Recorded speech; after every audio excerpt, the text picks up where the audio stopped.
کتابی که قراره توی این ویدیو با هم بخونیم کتاب کار عمیقه. نوشته کارل نیوپورت، ترجمه ناهید ملکی.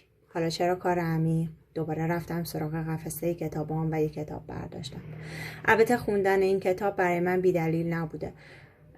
من معمولاً ساعتهای طولانی کار میکنم و باید اون کار عمیق باشه که نتیجه بگیرم، وگرنه هیچ بهره‌ای نمیبرم از اون تایمی که گذاشتم و این خیلی برای من توی زندگی باعث ضرر میشه و همیشه دوست داشتم از تایمم بهینه استفاده بکنم. حالا کتاب کار عمیق چی داره میگه؟ میگه که به جای این که هزاران کار کم عمق انجام بدی، بیا و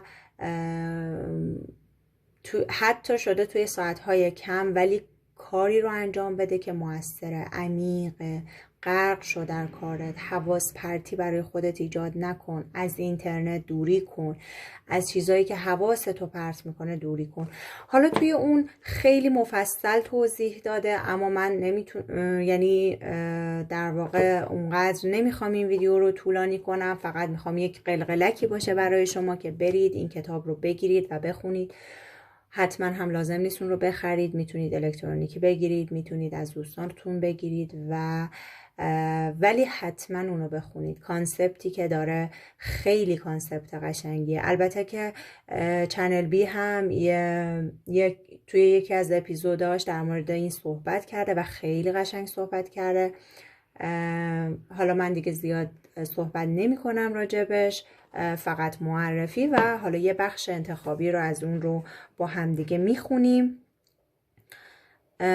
تا شما برید و ادامهش رو بخونید. حتما بیاید به هم بگید که خوندید، دستتونم درد نکنه. خب، در میان حواس پرتی ها استراحت نداشته باشید، بلکه در میان تمرکز ها استراحت کنید. بسیاری از افراد معتقدند که می توانند در صورت نیاز بین حالت حواس پرتی و حالت تمرکز جابجا شوند. اما همانطور که گفتم این فرض بسیار خوشبینانه است. وقتی برای حواس پرتی آماده باشید آن را جذب می کنید.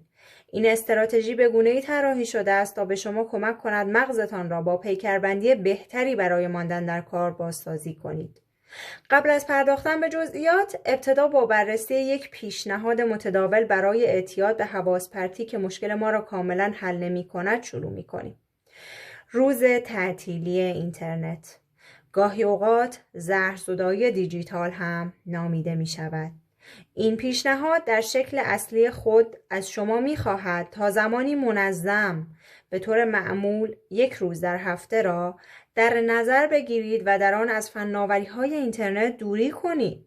همانگونه که روز تعطیل در کتاب مقدس عبری دوره آرام و متفکرانه است که برای شکرگزاری از خدا و کارهای او مناسب است، روز تعطیل اینترنت هم قصد دارد به شما یادآوری کند که وقتی به یک صفحه نمایش چسبیده اید چه چیزی را از دست می دهید. بچه ها برید بخونید، بشنویدش و ازش لذت ببرید.